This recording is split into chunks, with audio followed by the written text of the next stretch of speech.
মানুহে ভিতৰত হ'ব বুলি কৈছে তাত কেনেকুৱা ধৰণৰ মিত্ৰতা কাৰ লগত হ'ব পাৰে মিত্ৰতা আমিতো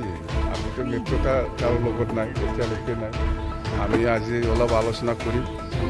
আৰু চাম গতিকে আজিও ক্লিয়াৰ ক'ব নোৱাৰিব কাৰ লগত মিত্ৰতা কৰি কি প্লেনিং চেনিং নাই চৰকাৰ এনেই হৈ আছে চাই থাকক আপোনালোকে ছাৰ হিমন্ত কৈছে যে আমাৰ প্লেনিং নালাগে বন্ধুত্ব আছিলে বন্ধুত্ব পাহৰি গৈছে মিত্ৰতা শেষ হ'ব নেকি আচলতে বিজেপি চৰকাৰ আমাক বনাব দিয়ে আগত চৰকাৰ আমাক আগত বনাব দিয়ে ইয়াৰ পিছত এই 21ত নিৰ্বাচন চৰকাৰ ছাৰ বানাটো নিশ্চিত যদি মই বনাই আপুনি কি দিব মোক এইটো কওক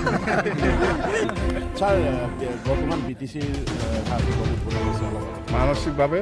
মানসিকভাৱে হাৰাশাস্তি কৰিছে কষ্ট দিছে প্ৰমোদ বৰা কোনে মই আপোনালোকে টেনশ্যন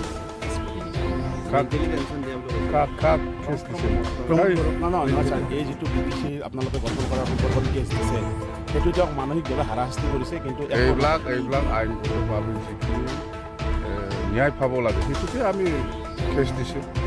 কোনোবা ব্যক্তিগতটো কৰা নাই কাৰোবাৰ ব্যক্তিগত কৰা নাই আমি ন্যায় যিটো পাব লাগে ইয়াৰ ওপৰত আমি কেছ দিছোঁ এইটোৱেই তিনি মন্ত্ৰী আপোনালোকৰ কাৰ্যনিৰ্বাহ কৰি থাকিব এইবিলাক কিয় লাগে আপোনালোক কৰিছে কৰা নাই চৰকাৰ আমি বনাম চাই থাকক না এই আপোনালোকে কিবা দে বাদে মই যদি চৰকাৰ বনাই আপোনালোকে কি দিব কওক বিৰোধীত নবহে নেকি বাজি লাগিব মই চৰকাৰ নবনাই বুলি কোনোবা যদি চাওঁ চাগে বাজি লাগক 100% বেছি 100%